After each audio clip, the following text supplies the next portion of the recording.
I'm Steve Tucker. I'm the Executive Director of the Michigan Theater Jackson. The Michigan Theater Jackson was built in 1929, finished in 1930.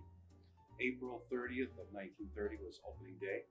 And on that day, there was a film and also a live act. And we've managed to maintain that same format for 92 years. We still have films and we still have live musical acts. I think it can be noted that as far as the community goes, we have weathered the storm of so many things that have happened throughout history. Starting in 1930, it was the beginning of the Depression.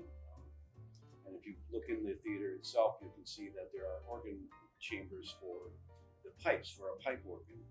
Well, the Depression came and they never finished those pipes nor did they ever purchase a theater organ because of the financial crunch in America.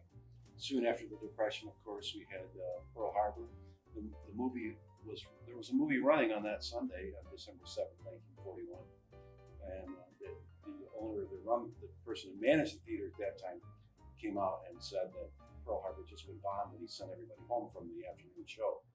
There have been about 8 or 9 groups that have come in and spent the night in the theater in search of the otherworldly things, spiritual happenings, ghosts, if you will. And although I've never seen the results, I'm often told by Dusty, there's a ghost hunting group headed by a fellow named Dusty, that there is activity here. I had a person that worked here when I first started. His name was Tim. And I was on the phone with him one night, and he was locking up and setting the alarm. All of a sudden, he heard a scream, he said, and he got really frightened. And he said, I gotta go, I gotta hang up. So he hung up.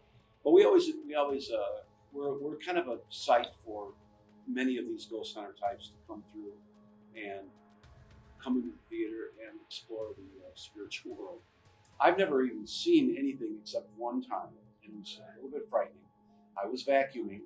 Out of the corner of my peripheral vision, out of the corner of my eye, I saw a small child standing with a white nightgown, very typical of what you see in a horror film, but that's what I saw. And I turned, of course, and as I turned, it was gone. I worked with a theater group at the Michigan Theater many years back in the 90s. So a friend and I were in the balcony, and we were watching a rehearsal. So most of the lights were out, and everything was fine. And all of a sudden, the air felt really thick, like kind of almost electric. And I figured it was my imagination, but I looked at my friend, and her eyes were just huge. And she's like, we gotta get out of here. I'm like, okay, let's. And so we kind of rushed and ran down to the far end of the balcony stairs and onto the bathroom hallway. And we hit the hallway, and it was dark. It was completely dark, except there was this girl standing right in front of the mirrors, and she was just glowing. She's just glowing white, dark hair, white dress. And my friend and I just screamed, ah! And we continued running and ran all the way down to the lobby and went and found human beings towards the stage and did not go back up there for quite a few days during rehearsal. So it was an experience, and I'm not sure I would have believed it if it didn't happen to me. The Michigan Theater has a lot of opportunities for the citizenry.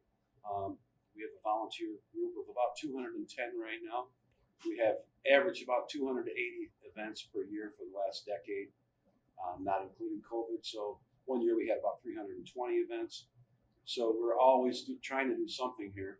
We have a membership group too, that if you want to become a member of the Michigan Theater, it's $25 a year for a single individual member. And with that membership, you get entrance into movies, free movie tickets, concession coupons. For family membership, you get a Michigan Theater T-shirt.